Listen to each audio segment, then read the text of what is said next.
joining. We'll be starting here in a minute. We're just letting all the YouTube notifications go as always. Scroll up in the chat. Wayne is in attendance, and he's not napping this time. And who else? We got Jeff, Don. Thank y'all for joining. We're going to be having some fun. We're going to be talking about DefCon, the one amazing convention I have not been to yet.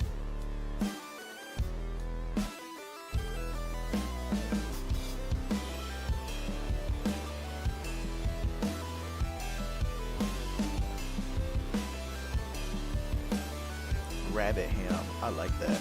That's a good name.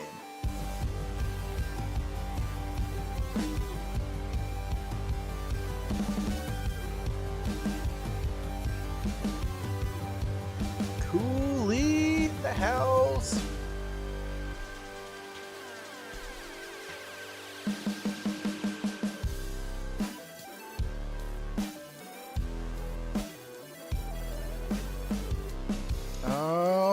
We're going to go ahead and turn down the volume on my end for a minute. Then that means it's go time. What is going on, ladies and gentlemen? I'm Frank KG5HJ. We got a fun show lined up for you. We got Josh in the background. We're going to be talking about some DefCon, but we're going to start the show as always by playing that awesome intro video.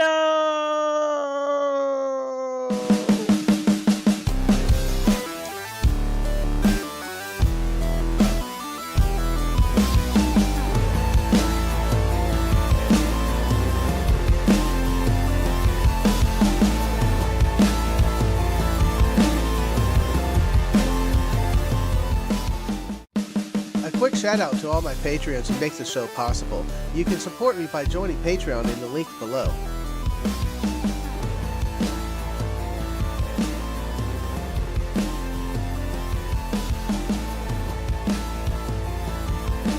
And on to Tank Radio.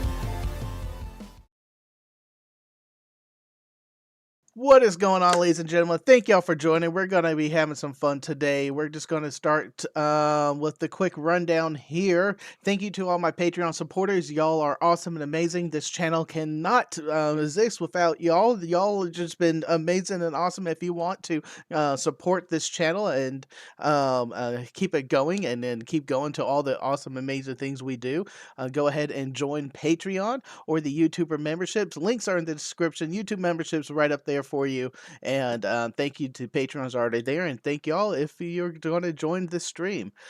Buy me a beer and super chats are active, and also gigaparts. There is it's double points on select items, and I think there might be more on other things, but use Tank at checkout and you get double points rewards over there on Gigaparts. And don't forget, the Tank Radio podcast is an audio podcast that is released 4 times a week, even though I stream twice. Hold on. 4 times a month. I stream twice a month. That means there's 2 podcasts over there that aren't on YouTube. Go ahead and hear all the awesome, amazing fun with all my Tank Radio friends, and also some behind the scenes. Go ahead and search Tank Radio. You'll find us in the audio podcaster app that you have. Now, I have a special Tank Radio pre-order only Tank Radio mug. This is a pre-order mug only, so that means for only a month the pre-orders are up, and once they're gone, it's gone. I'm going to close it out. We're not going to have this mug to be sold again unless I have a little bit of leftovers, but there's always 1 or 2. But still, this mug is a pre-order only. If you want to get your mug, go ahead and pre-order it now and get yours reserved today.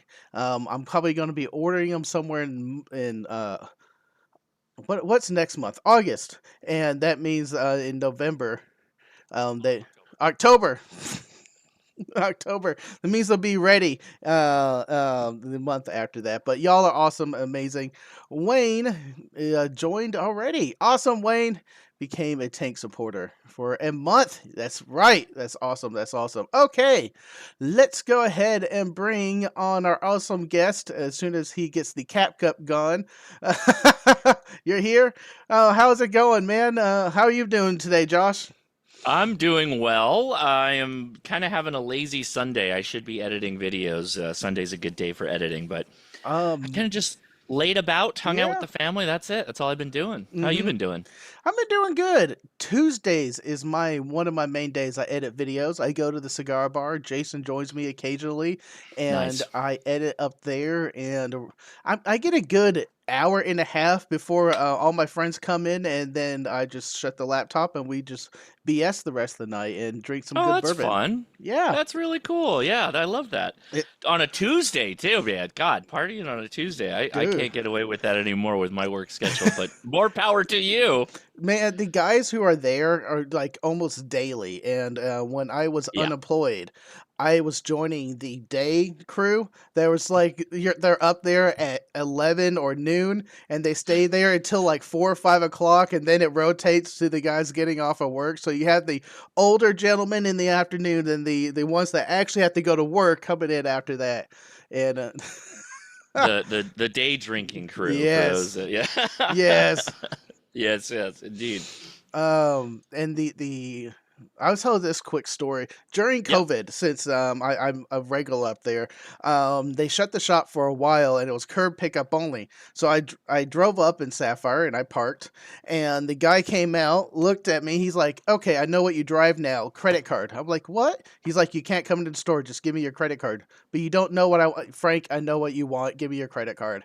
And he comes out with like a bundle of cigars. He's like, "These are yours. Thank you. We'll see you in a week." And next Why time, can't you come to the store? What happened? oh, it was during COVID. The one that it was Oh, got it. Okay, yeah, curb you picks said up that. You only. said Yeah, that. I'm like, what? Yeah, okay, got it, got it, yeah. got it. So the Yeah, no, you next, can't. You got to yeah, have to drink in the parking lot, Frank. yeah. Go ahead. So the next week I pulled up. He just came out the bundle of cigars, and I gave him the credit card. He's just like they just came out. It was awesome. I loved it. That's cool. That's cool. Yeah. Yeah. So Josh, you recently, well, not recently, it was about a month and plus ago now, Yeah. but Yeah. A it little over a month was ago. a weekend before Huntsville, Alabama. You were in Yes. Las Vegas for a whole it's DefCon 4 days, 4 event days. My understanding is, yeah, it's. I think it starts like the evening of Wednesday and it goes through Sunday. Now, I will preface this, right? Everybody watching, I was a first timer to DEF CON. So Yes. that is like a slightly less blind person leading fully blind people who haven't been. It is a massive show. There's so much depth to it, and Mm-hmm. particularly like what facet of what you do at the show Yep. could make you so absorbed into that that you may miss incredibly large portions of the show. So just keep in mind that I'm telling you one person's experience, one human being's experience. It is a vast So show, there vast. is like conference rooms of large venue concert rooms. Like how many like rooms do they have? Like 4 or 5, 6 big ballrooms of full of stuff. It's have you ever been to the Las Vegas Convention Center? No, I've been to Las Okay. Vegas. So it is the Las Vegas Convention Center, the room that it's in, I believe it was in the West Hall. It is 3 stories tall, right? So already you're talking about 3 different levels, and it's almost like it gets narrower as it gets to the top. But there are on the first floor there are multiple huge like show floors, Mm-hmm. and DEF CON fills all of them up. So there is an area that's for like retail space, which is a lot of the stuff that I bought home, things that I bought. Then there is an area that's for talks. Like, so think of any of the Hamfests we go to, like there's little rooms for that. Well, they had a huge show floor that was divided up with curtains for all the different tracks of talks. Mm-hmm. Now, I think you got some links for Hacker Tracker is an app you use to kind of like try and navigate the show, but it's crazy. It's Hacker Tracker will give you a listing of all the talks during the week, basically, Oh wow. and you will scroll for a long time to get through even just one day. Mm-hmm. There are so many talks, more talks than I didn't even really go to any of the talks. It was just insane how much there was to do. Sadly, we arrived Friday night, which means we really only had Saturday and Sunday. And I would argue that kind of like a ham fest, the Sundays they slow down. People Mm-hmm. start wrapping things up. They start folding up the villages and closing up shop and all that stuff. So if you have the wherewithal, you should go on Wednesday, get that whole first day vibe action, and then take it through Thursday, Friday, and Saturday. And that's like, that would be amazing because you'll be able to see a lot more. I just Hmm. did not have the time. Yeah, there's just the number of talks here is just wild. Yeah, it's crazy, and I think you have well, so those are different shows. Oh, That's actually the Hacker Tracker app will show you different shows. I don't know how you would go back to the the old DEF CON that conference. just passed. Okay. You'd have to Oh, that's what I'm seeing here. Yeah, you're right. yeah. So like B-Sides is another fun con and all that stuff, and they have different kind of satellite shows. But I don't know how you'd go back and look at it. Okay. You'd have to figure Yeah. that out. But it's like you have to filter it almost to be able to just get what you're looking for. So I was looking for RF, I was looking for amateur radio, and I was looking for like lockpicking, physical security Mm-hmm. stuff. Mm-hmm. And so that's probably a good, jumping off point to mention that so you've got the show floor, the talks floor, and then the floor next to it is a villages floor.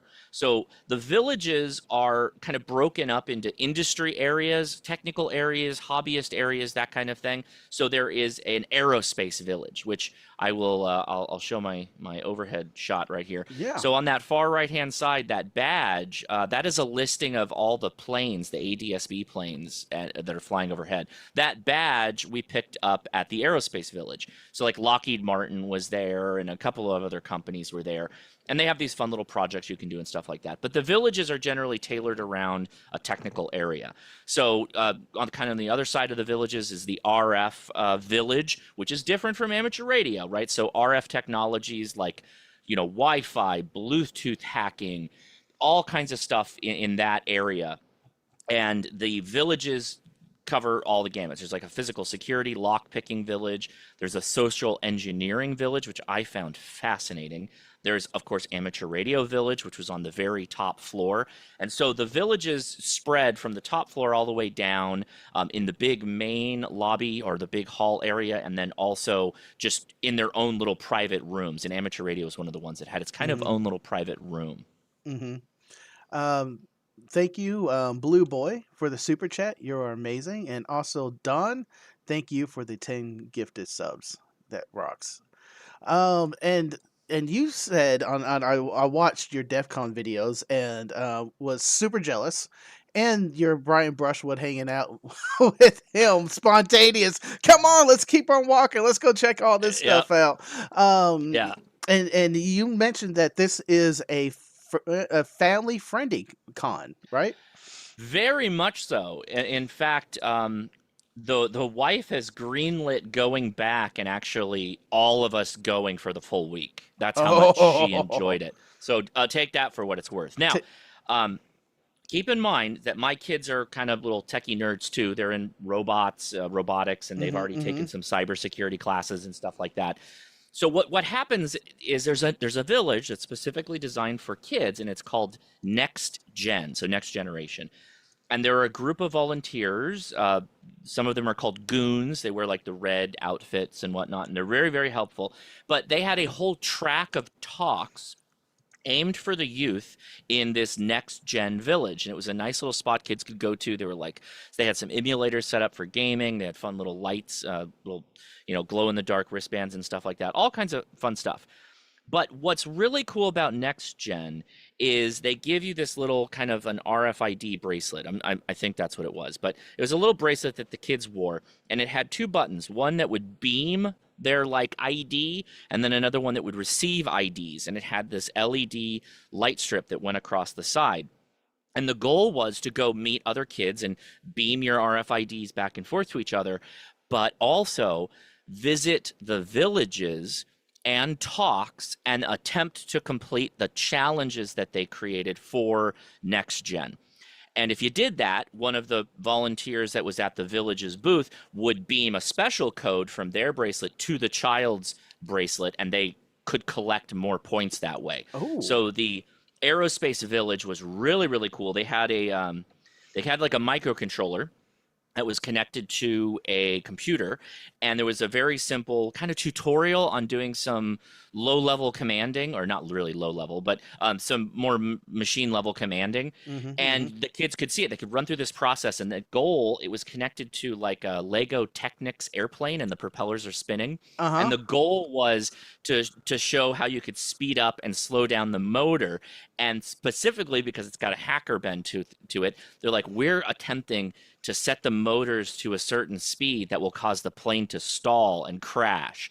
And so the kids had to go in there and follow this procedure to send the different commands. And when they found the right speed, smoke would actually come out of the plane, signifying that it's crashed.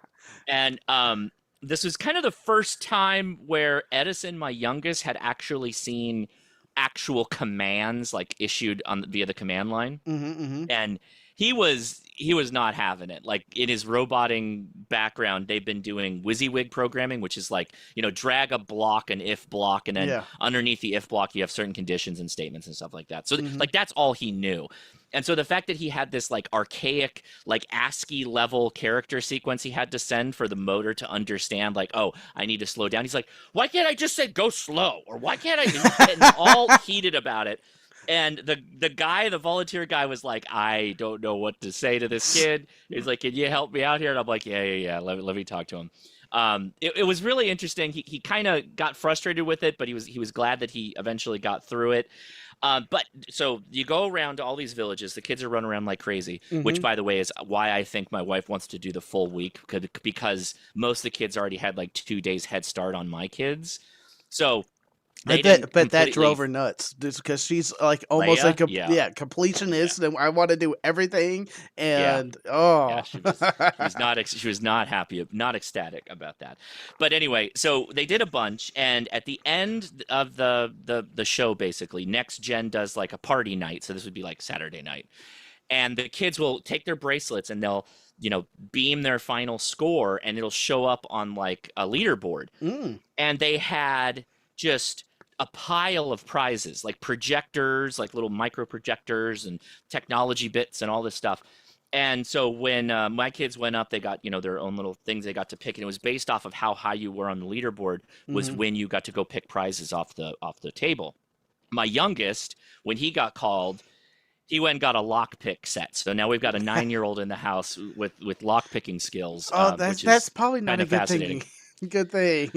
It was really freaky because one of the villages, the lockpicking villages, which is Yeah, sponsored by Tool, Tool, um, the they had band. just tables. No, Tool, three Oh, O's. two. Okay. Oh, three, three, three. It's Got it. it's kind of like a preservation society of lockpicking. I'm probably using the wrong words for that, but Mhm. Mhm. they support lockpicking rights. Like they'll have a list of all the states and what their kind of rules are, if you can carry lockpicks or you can't. Like if you're traveling, like I travel, I generally have lockpicks somewhere in my Mhm. bag, depending on what state I'm in. Like Ohio's a little iffy, but anyway, so they had all these banquet tables, big like 10-person tables, and there's just locks scattered all over it with lock picks that go from like 1 pin all the way up to like 5 or 6 pins.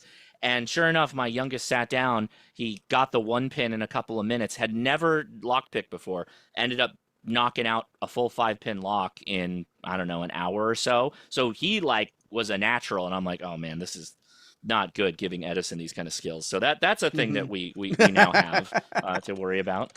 But yeah, It's a good skill to have, but is when you're younger, when you got younger kids around. I I But think lockpicking kind of gives you the it helps you see the world for what it really is, right? A lock is mhm. not some impervious thing. It's more or less just a way of having an agreement that we have faith-based security. Like Mhm. I put this lock on this thing, this master lock, the strongest, most toughest lock in the world, and I just have faith that when I come back to it, my boat's still going to be there, right? Like in reality, It's you just know locks are just not that it's a secure, right? Anyone can get social around it. contract. Yeah, I put this That's on right. here. We all agree you're not going to go past the door, type Yeah. thing. That's kind of what it is. Is it's like, here's a rough contract that we've got. The lock says don't do this, but then Mhm. also if they wanted to do it, there's nothing really stopping them. Bolt cutters and lock picks are easy. Yep. Yeah. Yep. Well, that's awesome. That's so much fun. And what about some of the other villages? Did you go check out the ham radio village and the RF village? I did. And so what they had was just pretty cool. So, of course, Ham Radio Village, Hmm. they were running a separate room for licensing. Now, at the end of the weekend, there's a lot of volunteers. At the end of the weekend, I was told that there was somewhere between 250 and 400 people that were licensed or upgraded that weekend, Oh, which wow. is an outrageously large number. So those Did guys did a did fantastic they job. have like were they doing classes on site and teaching I, people the rules and I regulations and the easy stuff so you can just I pass don't the test? know. I don't know if they Okay. had a ham jam, but legit somebody came up to me. They're like, holy crap, you're here." And I was like, "Yeah, hey, thanks for saying hi." And they're like, "No, you don't understand. I got to the airport and I went to your technician crash course license exam. I watched all the videos on the flight over here. I got off the plane and I took the test and I passed." And I'm like, you did the ham radio crash course. That is the official crash course now. Is you get on a plane, you watch Uh-huh. all the videos, you get off it, you take the exam, and then you're done. So it was pretty cool. That's Yeah, awesome. That's awesome. And the yeah, one it of was pretty cool. did they have a unique badge for the Ham Radio Village?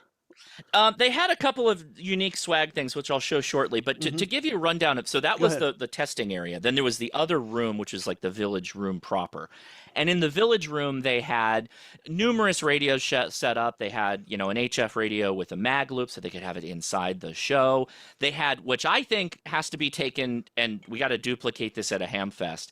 They had an SSTV station set up on like 2 meters, right? Hmm. So you could, while you were at the show, you could transmit SSTV and that radio would pick it up. So I was doing that. I was going around the show taking pictures of stuff, and then I was using my VGC radio to do SSTV, and I was blasting it up to the village, and people were seeing like where I was at and what I was doing because it was, Oh, that's awesome. yeah, so I was like, "Oh, that's really cool. We should think about doing something like that." And then I realized this could get a little dicey if Yeah. somebody could just throw any kind of picture up on the screen and be like, "Look I what I, I w- did here." I wonder if there's a prover. So they down how fast did your image pop up when you? It was just dropping them. It was just going Oh, straight to. There was no buffering or oh no! or somebody on the Especially at behind the curtain. especially at DefCon, once people realize they'll be throwing everything up because you get those flippers, and those Oddly flippers can enough, do just about anything. I don't think the flippers will do. Flippers don't do anything below 400 megahertz. I'm pretty sure, and it Oh. won't do. It doesn't do SSTV. So you would have to have like something for SSTV. But I think that the DEF CON community, if somebody did something a little racy, Mm-hmm. um, they probably wouldn't freak out as much because that community is way more used to the weird side of the internet. I was thinking more Yeah. that it probably wouldn't work at a ham fest because any slight, would probably piss some ham off, and then that would be the end of that. But Mm-hmm. my video when I panned around the amateur radio village, there was a shot of the SSTV screen, and somebody had taken. Do you remember Buddy Jesus from Yes. Yeah. the Kevin Smith movie? Yeah. So there's like a meme. It's like the same thing where he's got the thumbs up, but they made him look like Satan and they gave him horns. And all I did was simply pan across the room. I don't even know that it was in frame for more than a couple of seconds. And I had a ham comment like, "Oh, how dare you put a picture of Satan on your video?" And blah blah blah. I'm like, "Bro, it's a meme. Mm-hmm. Wow, calm down." So I could only imagine what SSTV would be like if they Oh did that. god. Anyway, the vibe is cool though. They got like the lights are a little dim. They got like black lights and a little bit of Mm-hmm. lasers, and there's like a presentation going on in the background. They did talks throughout the week, so all kinds of things. A lot of satellite talk. Meshtastic was outrageous. There was more Meshtastic nodes than I had ever seen, and the Amateur Radio Village had some of that stuff going on as well, which was really really cool. But to be honest with you, because of how like much I was bouncing around like a pinball, I don't think I spent more than 2 hours, maybe max, at and in the village area, that village, because I just wanted to get out there and see what I could. It was just so much going Mm-hmm. on. There's so much. There's so many different areas and aspects to go and look at. Glenn, Yeah. Glenn, man, thank you for the super chat. You are Thank you, Glenn. awesome. Um, oh, I had something else. It left me. I've been bad at that today. Well, I can show some pictures Yes, and go show ahead. some other stuff while you think, and just interrupt me. Just Yep, interrupt yep. me because I think it might help a little bit. So, um, I did get some questions on like what did I bring? And so if you've ever seen me at a ham fest, I'm usually rocking my Peak Design camera bag, and it had the VGC radio and the shoulder strap. And then what you can't see there is I brought the TX 500 MP, so the man pack, and I did actually take it outside, and the view of the convention center on the second or third floor actually looks out over where the Las Vegas Sphere is. So that Hmm. was pretty cool. The badge situation. So is this going to update? There it is. Yeah. So the DEF CON badge, every year there is like a new badge, and it kind of goes back and forth between like a techie badge that does some kind of cool electronic-y things, and then like an artsy badge. And so this year was the artsy badge, and it was a color filter type of thing. And so it actually would slide, and then there was like 3 colored filters, like a red, blue, green kind of thing, or red, yellow, blue, and you could hold it up to the art at the show, and it would like show you like hidden messages and stuff like that, which is Oh, pretty cool. that's awesome. Yeah, So yeah. there was no badge hacking this year. So it wasn't that tech Not one. right. Not on The the main badge. standard badge that everybody gets. There's plenty of other badges. Like there's like a hobby within a hobby of people collecting badges, because often the villages will have badges, not all of them. The Hmm. Aerospace Village probably had the best one for the last 2 years or so, from my point of view. The one I didn't get, though, which I really, really am kicking myself that I didn't, is they had a laser tag badge. What? So it was like a little badge that had like a gun with a reticle on it, and you kind of just would go around and snipe people. And there were people that were going up on the third floor and the second floor and firing down at people that had the badges off of down on the first floor. It was really, really cool. But something to mention up front is I couldn't treat DEF CON like I would like a ham fest, where I'm just kind of Okay. allowed to just record and everything's cool, because there's people that, they're in the security area and they don't want to be on the internet, right? So they have a pretty elaborate photo policy. The basic rule is you want to just have the subject in frame of the video, and you must ask them before you actually start recording them, whether it's a still image or video, and just be cognizant of what's in the background. Like, you don't want a bunch of people to be walking through and getting them on the video if you can avoid it. Now, with that said, the policy is very clear, relatively limited. There was a ton of people that just violated that and kind of did whatever they wanted, but I saw no one get asked to leave or Hmm. delete photos or anything like that. So, take that So for what it's worth. if that person is the subject, it's polite to ask them to before they get on camera. Was Yeah, there any yes. worried about accidental, like people in the background, or you said you scanned the whole convention center with a camera like this, the zoom of, oh my god, this room is so big and full, but Yeah. you can't, is that It's it accepted was or? it was pretty clear that you shouldn't do that, but at the same time, like, if they're way off in the distance, it's kind of hard for cameras to pick up that level of detail, so Mhm. you're not really seeing a lot of them, if you catch my drift. So I just kind of framed things so there weren't Mhm. many people in the background, and I didn't really shoot any video. Later in hindsight, I could have gone to all the vendors and shot video with them. Mhm. Like Deviant Olive was there, and I missed him. I saw him for like a moment. Obviously, we did something with Brian Brushwood. Mhm. Hack 5 was there. Mhm. There was a Mhm. number of other like really, really cool Sparrows lockpicks was there. And so I should have shot more videos with all of them. At the same time, that stuff is more like in my personal nerdy hobby area, and it's not really amateur radio related, so I would have assumed the videos would have probably tanked in views anyway. Mhm. So I was like, it's not much of a big Did deal you on have a that. special media badge showing that you're going to Nope. shoot more video than the average person? No, and that does not exist at all. And so Okay. Jeff he had a comment. There is no expectation of privacy in public. They argue it's not public. You paid to come to the convention, and the convention has rules, and that one of those rules is their photography and video rule. And if you violate it, they can ask you to leave. That's just what it is. So You I didn't have a problem with it. I'm not complaining here. It's Mhm. just like, hey, it is what it is. When you're in Rome, you do as the Romans do. DEF CON is, what is this, 32? This is my first one, and I live in Southern California, and I've been like relatively a part of a lot of these groups for this long, and I haven't gone. Kicking myself. Mhm. Yeah, It's always been on my radar, but the price point, we'll probably talk about that later, is that's the we will. gotcha. Yeah, Yeah. yeah. So there's Brian Brushwood, the absolute legend. This man is a Mhm, force of nature. Like I mhm, literally hop down. He's like, "Where are you at, man?" And I'm like, I'm walking over to you." And it was just the moment I saw him, we just hitting the ground running. He already started working on that video that he ended up posting. mhm. Brian's awesome. He's got so many cool ideas.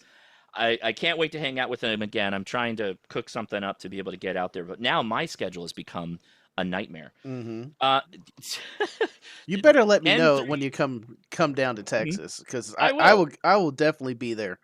I'll hold your camera. N3WER. Public is not public, man. Don't just make statements. It's not true. That's a private show. You have to pay to get in. They have security that don't let you in. You pay. You're saying you're going to follow the rules. If you don't follow the rules, they'll kick you out. No big deal. You can say whatever you want, but it's not true. Mhm. So I was using my little e-ink display on my N76, and those are images I'm taking and doing SSTV with. So that's what's going up to the ham radio village and what they're seeing, which is really cool. Uh-huh. Let's see. That one can't do that. So here is, let's see. Is this the RF village? I think it is. Mhm. So should mention this as well. So I mentioned RF village is more specific, more about like Bluetooth, Wi-Fi hacking, a number of other things kind of in that adjacent area. So what some of the villages have, which is really cool, is they have CTFs. I'm assuming that means capture the flags. And the capture the flag will be like a list of all these challenges that you have to complete. So one of the RF Village challenges had amateur radio involved of bouncing an APRS packet off of the ISS, for instance, and then showing one of the folks who run in the show, like, yeah, I did this. Being able to like record a certain Wi-Fi ID or be able to like, I don't know if it was just blatantly break into this Wi-Fi, but everything was set up and staged for these different challenges to hit upon. And so you saw a lot of this, like when you were in the RF Village area. There's a radio over there. I see that's a hack RF, which there was a ton of these at the show. This is a hack RF device, which is basically an SDR that's running a special hat, so the top part with the control, and it has different software on it for doing different RF things. A lot of like recording RF and that fun stuff. So saw a lot of that. The CTF was one of the things I regret not being able to be a part of. I probably will talk to some folks next time, maybe get a team going and see if we can knock out some of these challenges, because I think a ham on a team like this, we would kick butt because we Mhm. know a pretty good amount of like what's going on in the background. Let's see. So that's one of the little suitcases. I think that was ADSB that they were showing. That was at the RF Village. And another, yeah, RF Village. You can see this little suitcase to the right. There's antennas sticking off of it and all kinds of different computers. These look like Wi-Fi war drivers, so these can pick up like a ton of SSIDs for Wi-Fi. Mhm.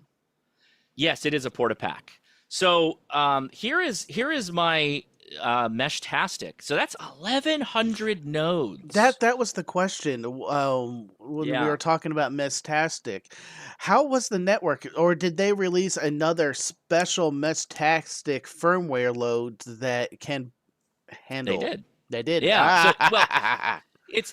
I guess I wouldn't call it like a special firmware. It's just it's been tweaked with the right settings so that all these people can be on the same network at the same time. Mhm. And what they did, you know how there's like a long fast Mhm. or whatever. So this was like extra short or extremely short and fast was the basic setup. And yeah, there was, gosh, how many image? Let's see, how many messages was that? What did I do?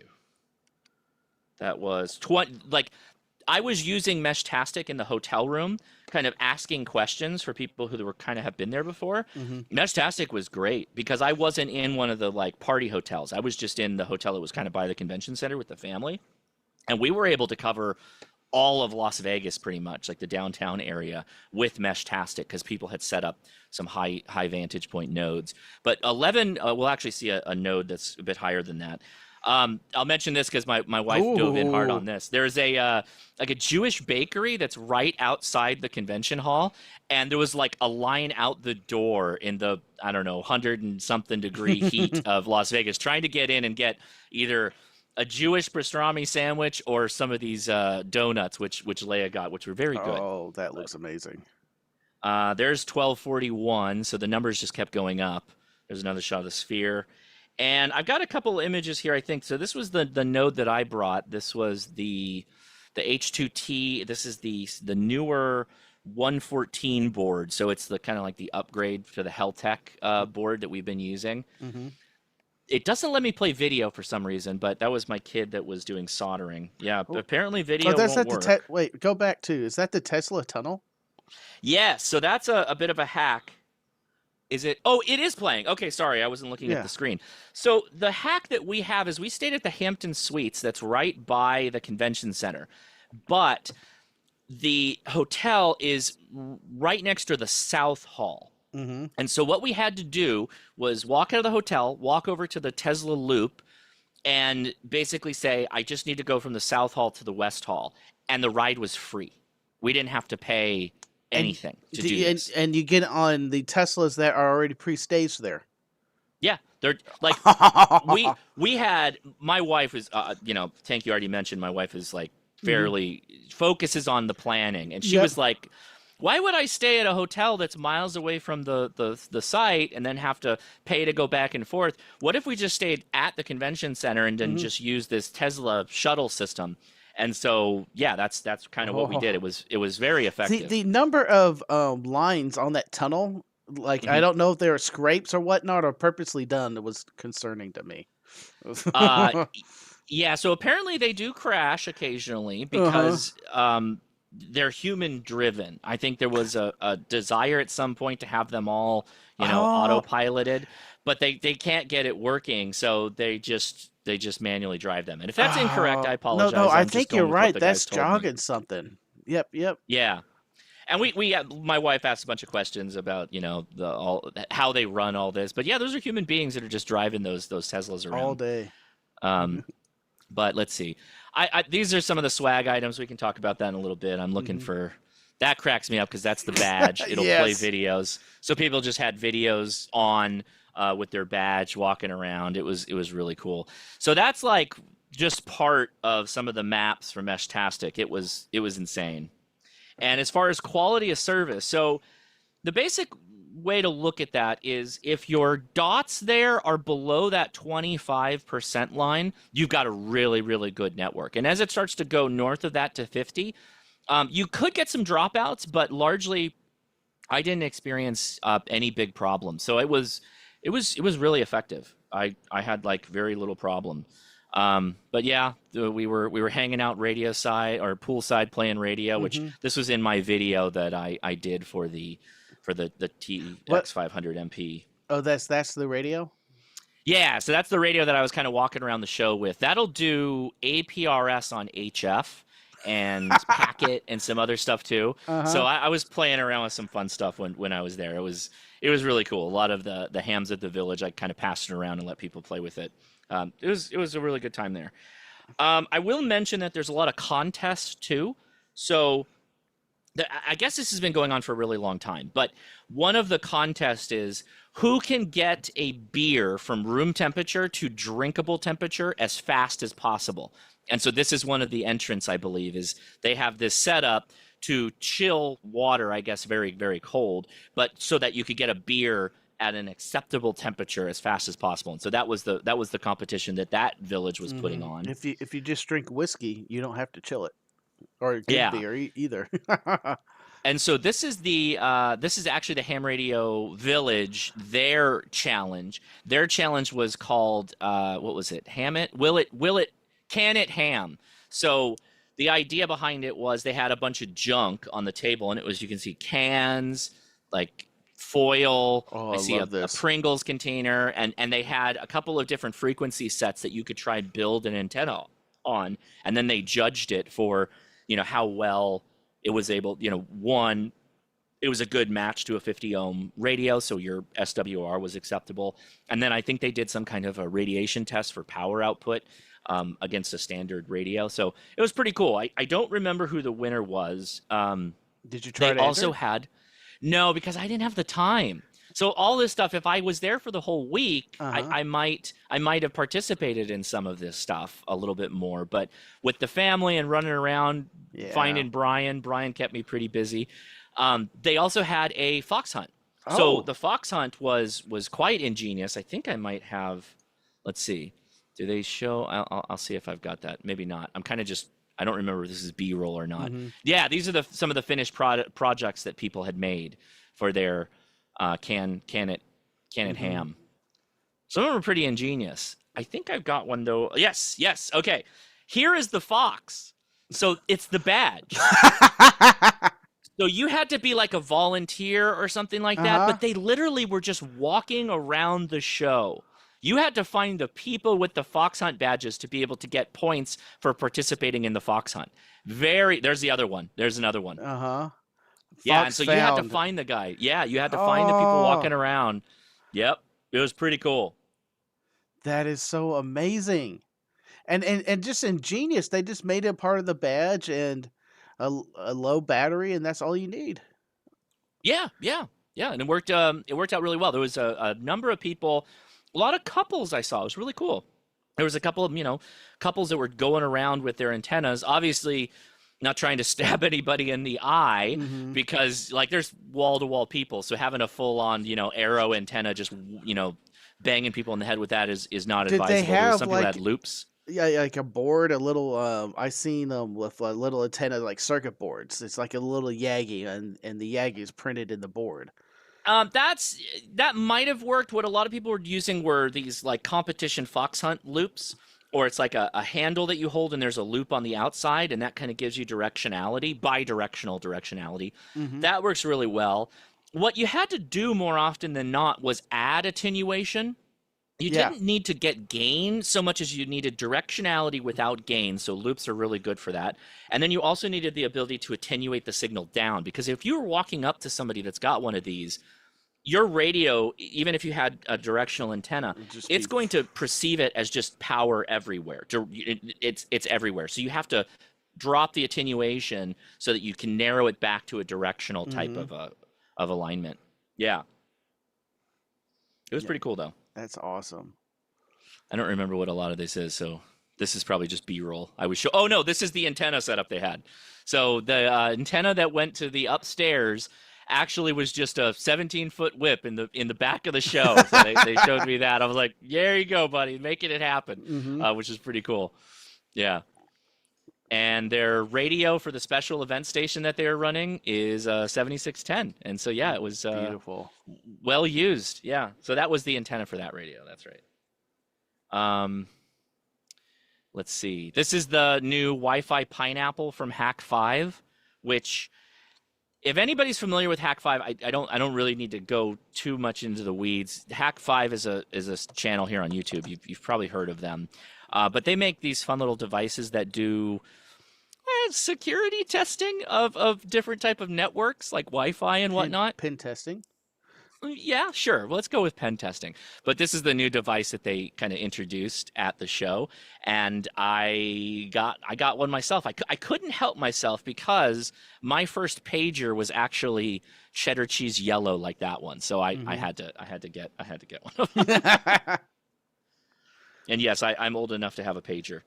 I did take. Let's see. I think I can. No, I don't. We'll skip over these.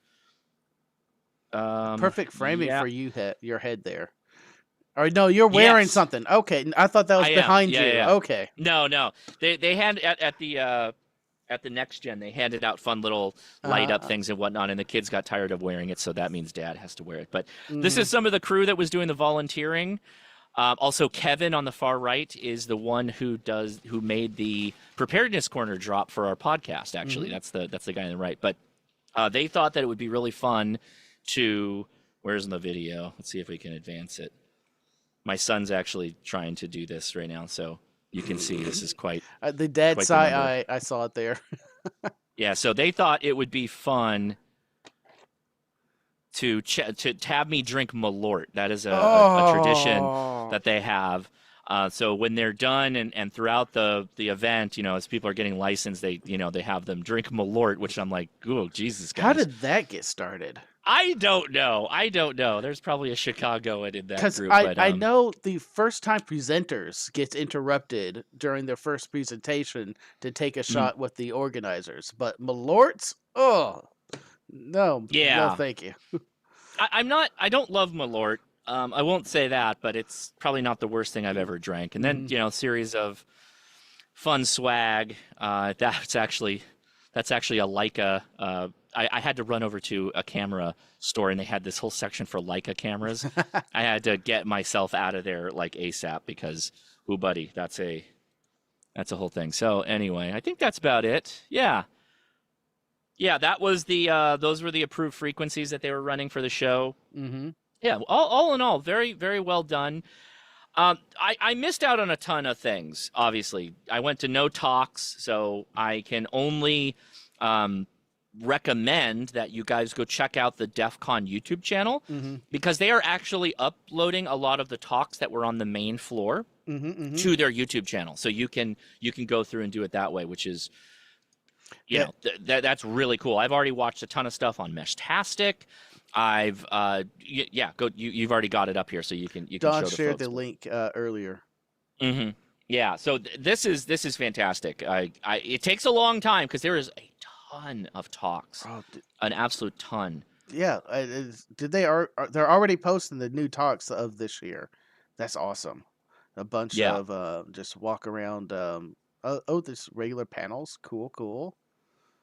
That's yeah, yeah. and so basically, if the main floor that I mentioned that had the talks kind of sectioned off with the curtains and whatnot, all of those are recorded. All of those are uploaded. So the only Hmm. ones that are like don't get uploaded are the ones that happen in the village areas away from that area, and there are a number of those.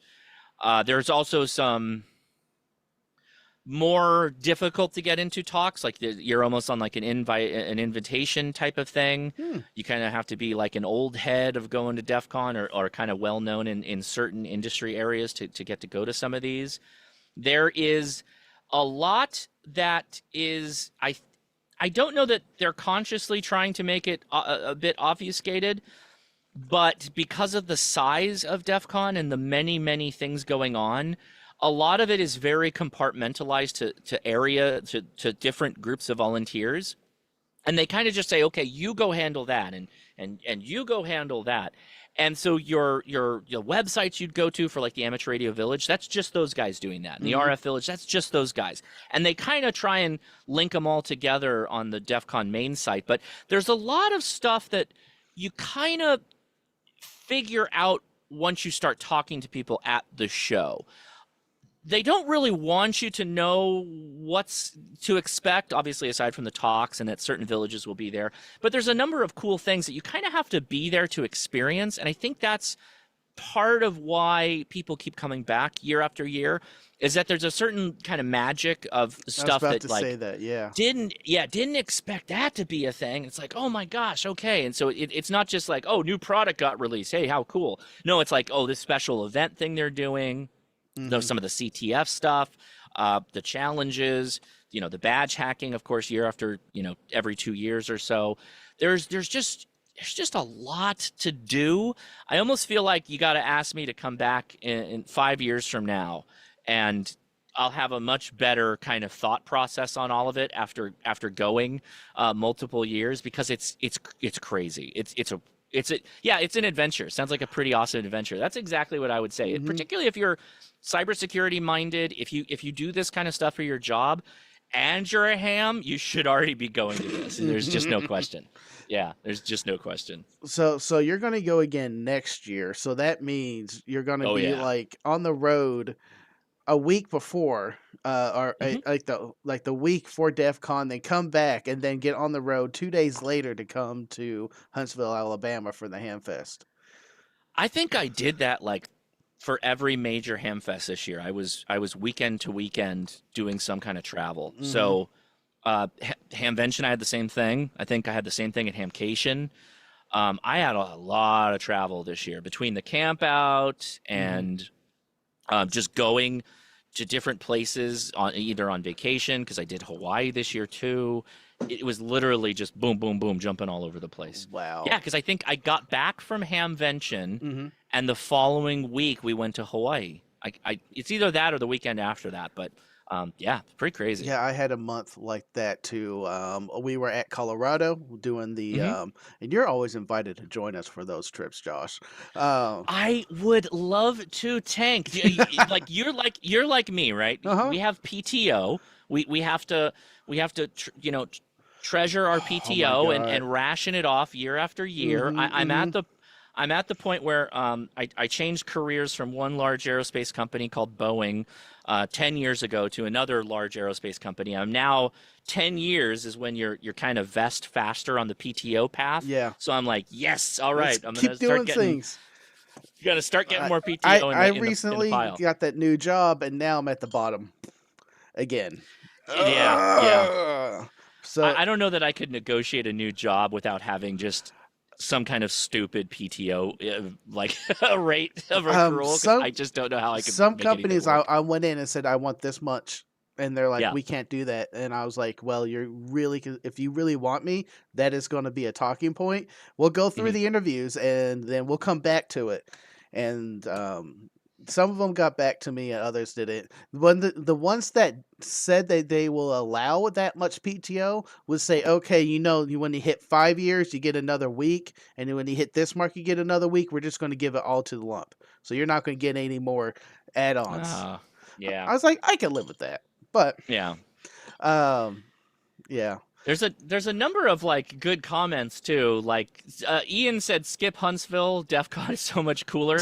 So I would say that DefCon should definitely be in a rotation. And if you had to sub out a Hamfest for one of them, Hmm. I think you should. We haven't got to the cost factor yet. Yep. Maybe Frank's saving that for towards the end here. But there's a cost. Oh buddy, I there's a I cost wanted to associated talk with this. badges before we went down the cost Okay. route, Yes. because Yes. you Yes. got Yes. a lot of cool swag.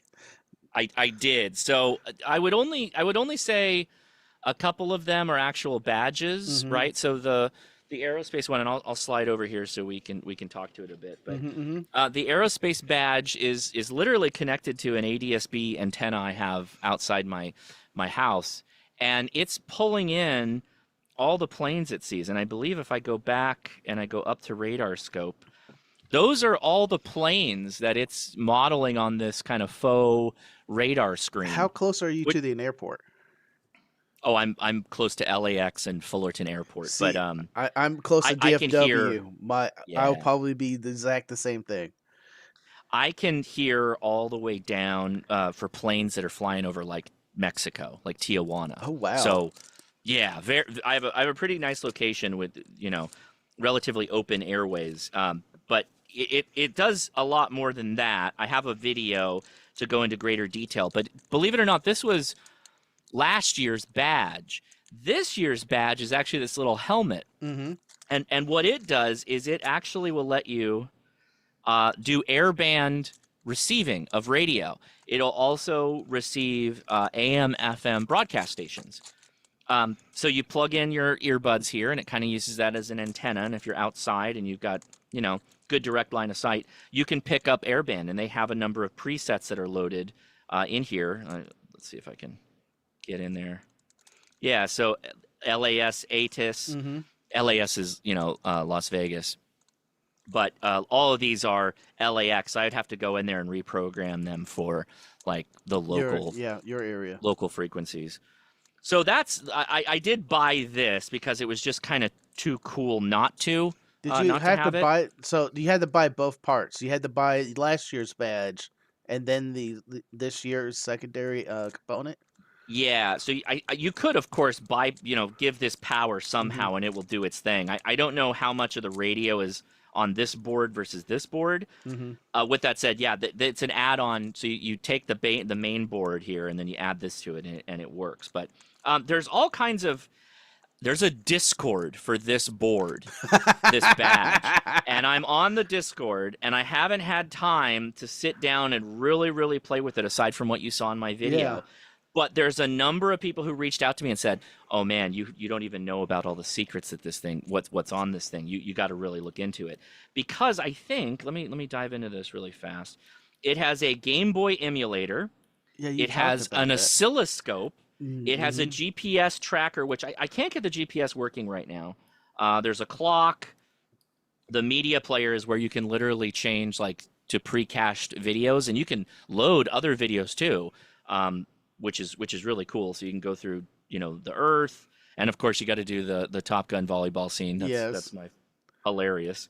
Um, but yeah, there's a lot of cool stuff. So as far as other badges, so I did get the Velcro Ham Radio Village badge, if you want to call it that. I unfortunately did not get a fox. Mm-hmm. I'll try to help them out next year, volunteer maybe a little bit, so I can be a roving fox. That would be fun.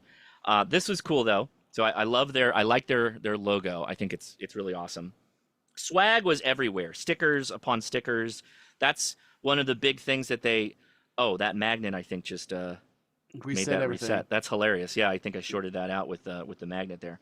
Um, the swag is off the charts. There's people just handing you stuff as you walk around, like literally stickers. This one was one of the I think Mm-hmm. best from my chat. They said no touchy beyond this point. Antenna go burr. It's like throw this on the like right next to your ATOS 120 so people don't mess with it. This would be good for that. Somebody handed me this just little. This is what's his name, Belushi from Animal House, that they Mm-hmm. made a PCB flashing badge. So I just went. I was like, oh yeah, I got to have one of those. So they handed it to me. We did that video with Sparrow's lockpicks. I'm Mm-hmm. old school. I've been using Sparrows for a really long time. So I jokingly called this. Yeah, give me one of those slammers. I want one of these slammers. And so they gave me one of those. You said Pogs are coming back. I love it. Pogs are back, man. Alf is back in Pog form. That's right.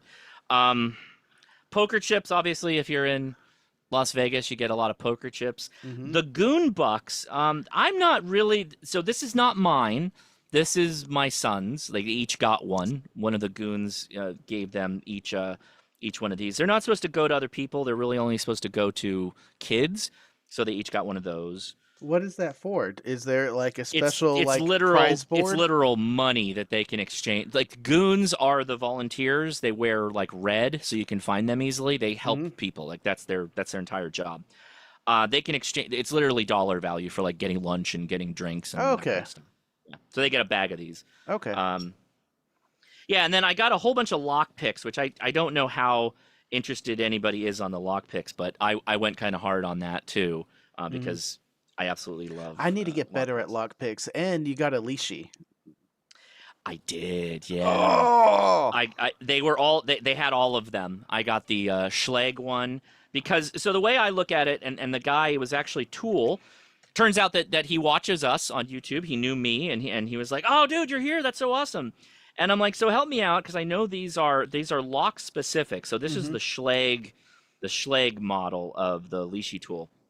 And he's like, "Well, how strong of a lock picker are you?" And I'm like, I'm pretty confident. I can handle some security pins and all that stuff. And he goes, "Do you have any problem with quick sets?" And I'm like, "No, I've never had a problem with quick sets." He's like, "Okay, don't get the quick set. Get the Schleg because they can sometimes use more security pins, and these guys are kind of designed for that. So this is the key, if you will. It slides into the actual keyway, and then you apply the pressure The or the torque, torque. Yeah. and then you use this little feeler arm to go in and manipulate the pins. And what's cool about this is you can actually gauge with this little. Let me get it in there a little bit. You can gauge. There we go. Maybe. Hold on. Hold on. Come on now. Focus. I think we're. I see it. Yeah. You can gauge the pinning by the number chart here. So if you had to actually like if you wanted to make a key without having the key, in your hand to take to, Lowe's or whatever, you can just actually go in there and decode it, and then you can actually take that in and cut a key that's specially for Mm-hmm. that lock. So it's a really cool tool. It's you just have to know if you need something like that or not. Do I really need it? No, but Mhm. is it cool? Yes, so that kind of And thing. the talking about lock and pick sets, that knife, yes. Yeah, so this is the Sparrows. I believe it's called the Escort. I could be wrong, but it has a tension wrench Mhm. that's kind of built into the lock side of the knife, if you will, and then it's got a series of picks. For me, I don't really use the half diamond. I don't really use the little cat's foot. I usually just use these back four, Mhm. and even then, I don't need like two Bogotas. The City Rake is nice, single pin, of course, and then I like the first Bogota. The modified one I don't really use as much, but yeah, that was gotta have one of those. So that's now permanent EDC type stuff. I Right? carry that around with me I almost I everywhere. think Texas is not one of those good states where you can actively walk I around with one. I wouldn't be surprised. Yeah. That doesn't surprise me. Yeah, and the roach is literally plastic. Yeah, That was just these were all over the place. You could just pick them up. that's Yeah. that's that's so cool. All Yeah. right. The one thing I want to know out of the swag, can you show me all the coins? Because you kind of hinted on some of the coins you got earlier in one of your videos, Coins. like challenge coins. Did you get any challenge coins over? Are they not? So I don't know that I got many. Okay. I think I meant more just all the stuff. So I Okay. kind of would call that a challenge Yeah. coin. I, Um, I saw the poker chips. I thought you got a couple of challenge coins. I thought I Maybe I did was too, but they might wrong. have. No, that's not one. I challenge coins aren't really as big a thing there. Okay. It's more stickers and patches Mm-hmm. and funky little things like The roach. roaches and actual pinout. So that's an SD pinout Mm-hmm. device. So you'd shove that into a computer and you can go to the different connectors of an Mm-hmm. SD card. I don't think I got many challenge Okay. coins. I'm sure I did, and they have been distributed in because so it's been a couple of months now. So I probably distributed some of that stuff off into other areas. Wait, hold on, let me see this. Mm-hmm. I do actually have a small little caddy that I put swag like that in, and I'll wonder if I Well, threw while you're them. pulling that up, John's asking, did you get the Hacker RF from Rabbit Labs Uh, is that no? What is the Hacker RF? or the Hack RF? Is that That's what he's asking. oh this thing? This guy? I think that's what he's talking about. Yeah. The Mayhem Hack RF, the Hack Pack, or the Porta Pack. I bought that months ago. It is a Hack RF with a Porta Pack on top of it, Mm-hmm. and I don't remember where I bought it because I basically ran around to different websites until I found the one that had them in stock because they were very difficult to get. Yeah, the Porta Pack. Yes. Yeah, I bought that before going to DEF CON. I brought that because I was playing around with seeing what kind of signals were out there when I was on the show. Mm-hmm. There, I guess the thing that didn't come up we haven't talked about is the commonly said phrase of people who Oh. I guess don't really know about DEF CON Mm-hmm. that oh, bring a burner phone, you're gonna get hacked, blah blah blah. That probably was the case at some I point, think but back in the now, '90s that there was so yeah, loosey goosey and look what I can do, and I think also cell phone technologies, wireless technologies have gotten a lot better, and so generally the advice is, uh, don't join any Bluetooth anythings that you don't know. or Wi-Fi Don't anything. join any Wi-Fi's you don't know. The show actually has very nice encrypted Wi-Fi that you have like keyed level access to that's specific for your badge or whatever you got going. So use that, but I wouldn't use hotel Wi-Fi. You could use your wireless data, but oftentimes I kind of just turned it off anyway when I was just in and around the show because I didn't want to accidentally join anything, so I just kind of turned Mm-hmm. off the cell phone and the wireless. That became a problem though because my wife didn't bring a radio, So I now have to pack extra for her because Hmm. if she had just brought a radio, we could have just talked on Simplex and it would have been much You're, easier actually than trying to call each other because it was a pretty congested she's network. a technician, right? Just general, She's general. a general. Yeah. Ah, I missed that news. That's awesome. That is awesome. Um, let's kind of like look at the pricing. How much did like the convention cost? It's $500 per person. Oof. Per person? $500 per person, Ouch. guys. So I think the and it's packed. It's there's more Yeah. people that I would say it's probably about like number for number, Mm-hmm. probably about the same amount that goes to Hamvention, Mm-hmm. if not a little bit more, probably to DefCon, but pretty close. And a lot of them are industry professionals, and so they're going to like learn stuff, right? People are going here to like learn things. It's fun. They have a lot of fun. Don't get me wrong. It's like summer camp. They call it Hacker Summer Camp, but these are people who are really going to like try and learn something new and interesting. And if you think about it that way, and you're kind of in the space like I am, then it's worth it. Mm-hmm. With that said, I know my company. You can make you make a case to them, and they'll pay to cover it. Mm-hmm. I did not do that because I did not want to have to do a talk after I came home at work. I didn't want to have to teach people a bunch of stuff. Uh-huh.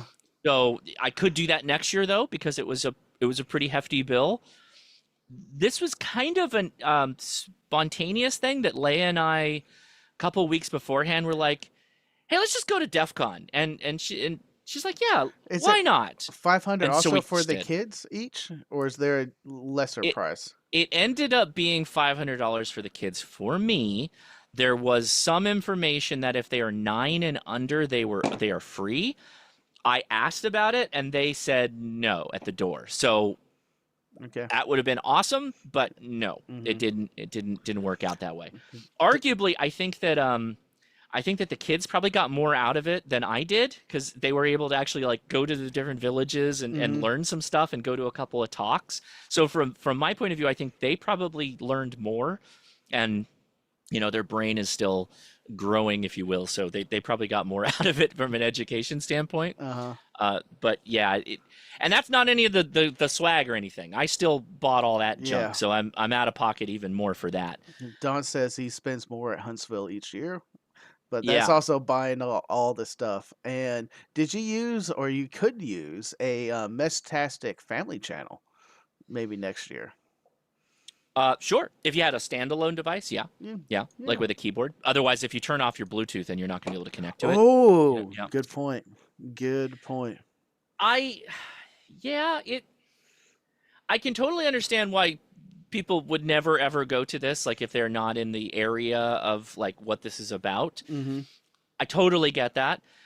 But if you're at all inclined in any of this stuff, by the way, if you're just a ham and you're just going to like hang out at the Ham Radio Village, it's probably you probably wouldn't be able to fill the whole week with that, right?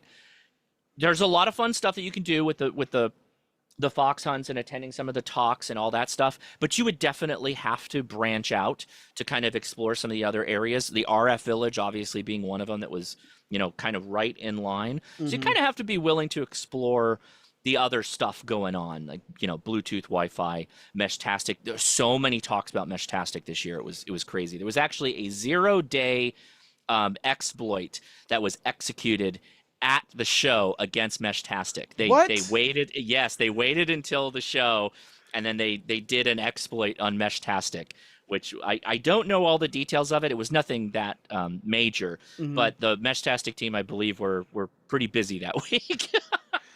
I hope that they did give notice and what did they found and everything, and then they're like, oh, and we're going to do a talk because that'll I be the don't right know. way to do it. I don't know. I Mm. kind of heard about it. There was some rumblings about it at the show, and then I never really looked into it further because I got too busy. So Oh now, man. Chris Bricker does mention I'd be more scared to go to Black Hat. Now, I do want to make sure people understand this. So Black Hat is like the full industry side of this, of cybersecurity, that space. Like, so many of the corporate players are there. Government agencies with 3 letters are there at Black Hat, and that is 1 week before DefCon.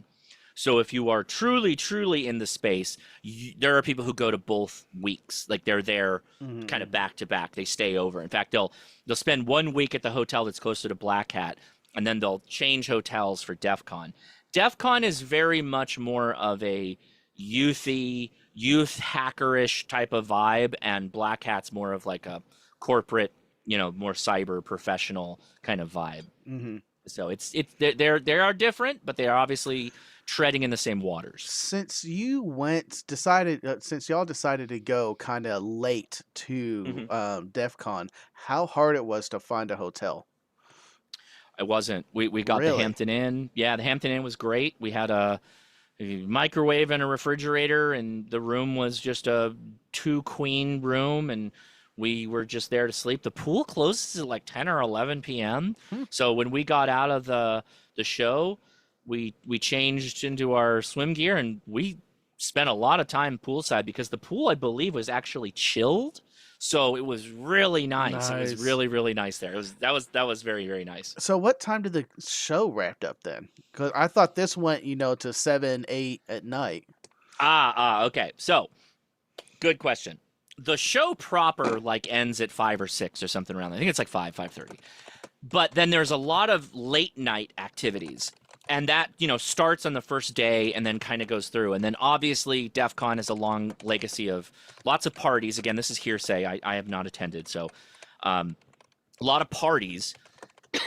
But I was with my family, so I wasn't trying to hop into an Uber and go all over the place. Plus, I was just kind of tired from just walking around. I probably did as much or more walking at DEF CON, just going up and down all over the place, than I do at Hamvention, which Hamvention, Hamcation are usually real high on my steps day. Yeah. So it's a lot of walking.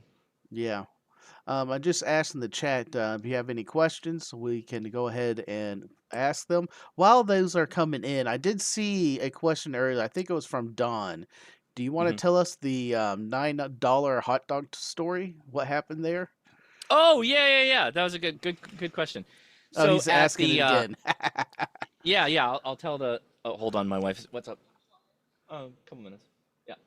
So the NextGen. So the kids have the little badges on, and I was just talking to Brian Brushwood. Leia contacted me, and she's like, "Where are you at?" Because at some point she got tired of walking with us because Brian and I were getting stopped and people were talking. And yes, people did. Hams were there, came up and talked to me. Very nice.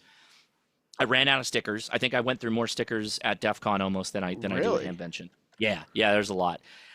So ended up saying, Leia caught up with me, and I'm like, hey, let me buy you a soda or drink, and I'll get the kids something. And there's these they're kiosks, like the food vendors are Las Vegas Convention Center vendors. Okay. DEF CON is predominantly either cash or like tap your phone. They don't really, not to say they won't take your credit card, but there's like less of that because of skimmers and all that stuff. So a lot of people use like tap to pay on their phone and stuff like that. But anyway, there's a kid in front of me, young kid, probably a little bit older than Ben, so I don't know, 12, 13 kind of thing. And he wanted a hot dog. And so I'm standing there, and he's scrolling his phone. He's not paying attention. The lady in front of him was almost doing this to like prove a point. She was just holding the hot dog, and he just didn't notice. She said nothing the whole time. Like, she was just waiting for him to look up, see the hot dog, take it from her, exchange funds, and then walk away. So she was kind of being a little salty. And he looked up finally and realized, like, oh, okay, great. And then, he was trying to he was trying to pay cash. And she said, oh, no, we only take card. And he just goes, oh, okay, never mind then, and starts walking away. And I was like, well, hold on. Are you just trying to get lunch or something? He's like, yeah, I haven't ate. And I'm like, oh, okay, I'll just buy you a hot dog. What, a hot dog, right? $2, kids, $3.50. I don't know. $9 bare bones hot dog, just a regular hot dog with that's like the Huntsville Convention Center food. Yeah. So I paid for this kid's hot dog because I was getting drinks anyway, and my two sons kind of run up at that point because they're trying to grab their drinks and all that stuff. And the kid that I bought the hot dog for turns around and goes, "Oh, you're doing NextGen, right?" And they're like, "Yeah, yeah, yeah." And I think they were going back and forth saying it's like we got here late, so we haven't unlocked all the little, the little doodads and whatnot. And he goes, "Oh yeah, no problem. Here, check this out." Kid whips out a Flipper Zero, Mm-hmm. and he's like, "Here, click your button," and then blasts all of the RFIDs to the kids Yes. and just unlocks the whole thing. And I'm like, oh, this is the most DefCon thing. This little kid hacker hacked the badge early, basically, Mm-hmm. getting all the RFIDs off of it, and then went around replaying the whole thing back to other kids. So they were just using Flipper Zeros to build this complex RFID So file, and then just, how happy was your sons when they did that? Was they excited, or were they a little oh yeah, yeah, yeah. disappointed that they didn't do all the things to get them themselves? Well, at the end of the day, they would have rather attended all the events, but they have a touch of their mom in them. So Yeah. she was bummed out. They were bummed out that they couldn't complete the badge, if you will. And then sure enough, I paid $9 for a hot dog, and the kid's like, "Oh, check this out! Boom, boom, bink, bink, you're done. Here you go." Mm-hmm. It was pretty funny. So that was nice. That was good to be able to take care of that. Uh-huh. That's awesome.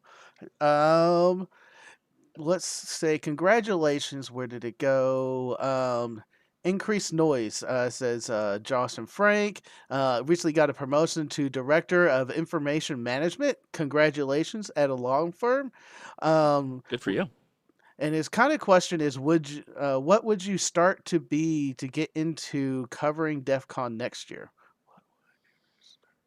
Um, so part of what I said earlier was that there's not like this kind of printed plan Mm-hmm. of everything to cover. They cover a lot of the major events at like DEF CON. Like there's a pool party, there's a barbecue dinner, um, a number of other things that like we probably should have gone to that, right? Because I think a lot of that's included in the price. We weren't there yet, so we couldn't avail ourselves of that, which is fine. But I would definitely go to all of those things. But as far as covering it in my style, I would probably have to almost have people like come up to me that knew me and were like, "Oh man, cool that you're here," and say hi. And then I'd almost have to interview them and say like, "Hey, this is, next year thinking, this is my second time to DEF CON. What do I absolutely have to do?" Is like a ham kind of thing, right? And Mm-hmm. then go do that thing and try and walk people through the whole deal. I'm a longtime believer in you kind of have to go to a thing for like the first time before you can start actively talking about it with any kind of sense other than just being a full-on tourist. So I feel like the second next year I'm gonna be able to do a lot more, and I'm really excited about that because like I did bring a flipper, but I didn't really use it, so I'll have that. I want to participate in the RFCTF as I mentioned, so I'm gonna Mm-hmm. I'm gonna go into some of that and just attend more of the stuff. I just really wasn't prepared. I kind of just went in blind and said I'll figure it out when we get there, and oftentimes that's kind of how I do it, just to kind of have the most fun as a complete foreigner. That oh man, I really want to go. I've been wanting to go to DEF CON for a long time. Jason and I have been talking about it, and it's been on one of our dream trips to do. But the one thing that just kind of gets pushed off is going to DEF CON, coming back, repacking, and being immediately back on the road. And I've done that many of times this year, like you, and it's Yeah, it's a beating because when you get back from that second trip, I had 3 trips in 4 weeks this year, and after that third trip, I was like, I do not want to go anywhere. I don't want to do anything. I just yeah. want to be at the house, and I stayed at the house for 2 days, and that's unheard of for me.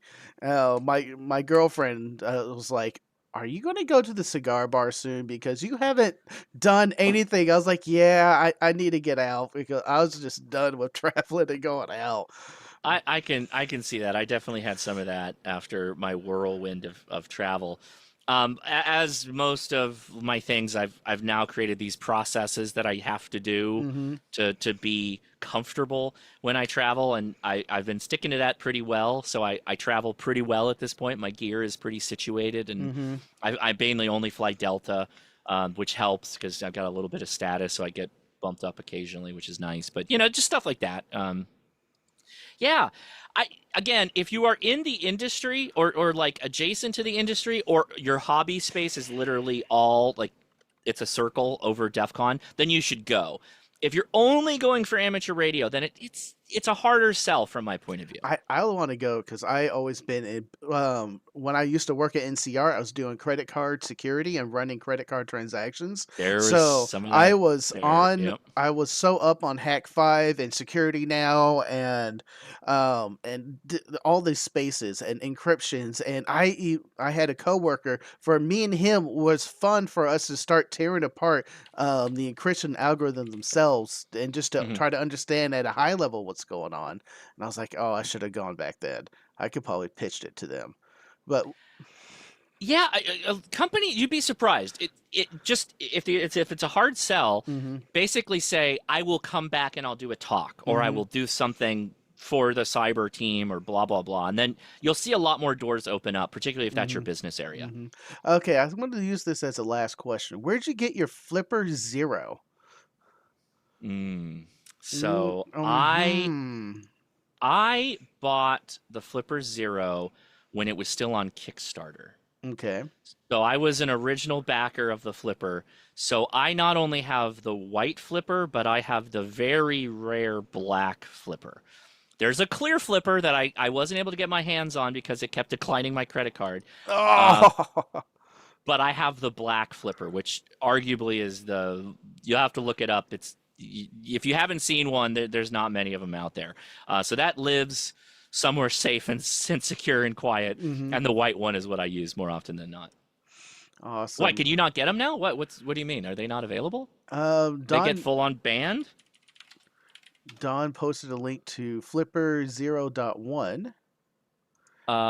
Yeah, that's okay. So that's one that I believe they're coming out with. That's an upgrade. But Mhm. yeah, you can buy a Flipper Zero for $200 on the main site, and they've got little attachments and stuff. And I have the Wi-Fi dev board and some other junk. Mhm. Yeah, they're available. Yeah. Sweet. I Oh I gosh, it's on Amazon. I always It's on wanted Amazon, or, to or get one and attachments play are with on it. Amazon. Yeah. Yeah. They're cool. Just know going in what it is. What it is a replay device. So if it's an RFID or if it's sub gigahertz frequencies, so like 400 and up to it's like 1200 or 1000 megahertz. Yeah, megahertz. Then it can record that and it can replay it. There's also a number of hacks that people have made Mhm. for doing like rolling number keys or rolling number codes. It can do some rudimentary pen testing stuff, but you would have to not take my advice on that. I'm not going to tell you how to do a lot of stuff. You'll have to go look it up for yourself. So But there's they're plenty of mostly a websites out there. replay? I thought they were more of a general open software defined radio that you can load stuff on and do cooler stuff with. No, so the Hack RF is more of an SDR, Mhm. and that is that space.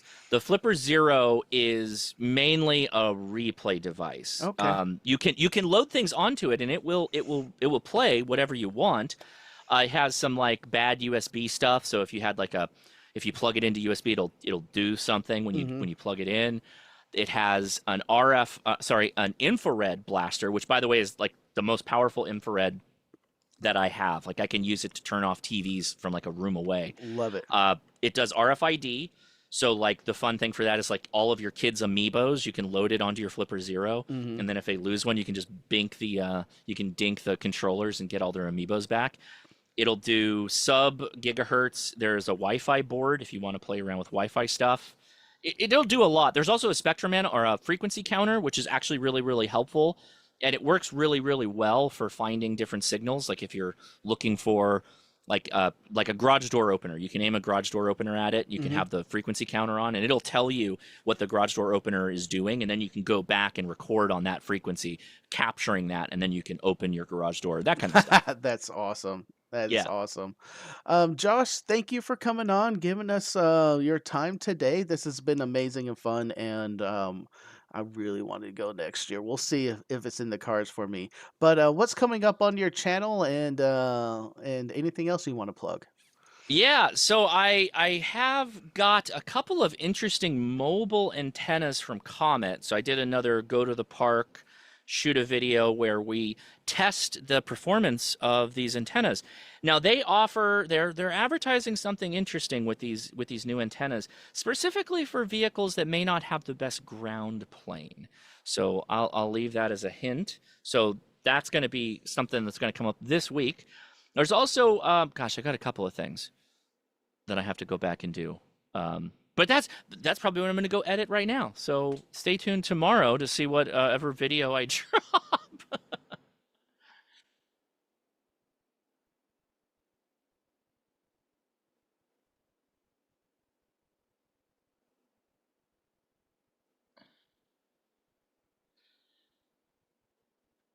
Yes.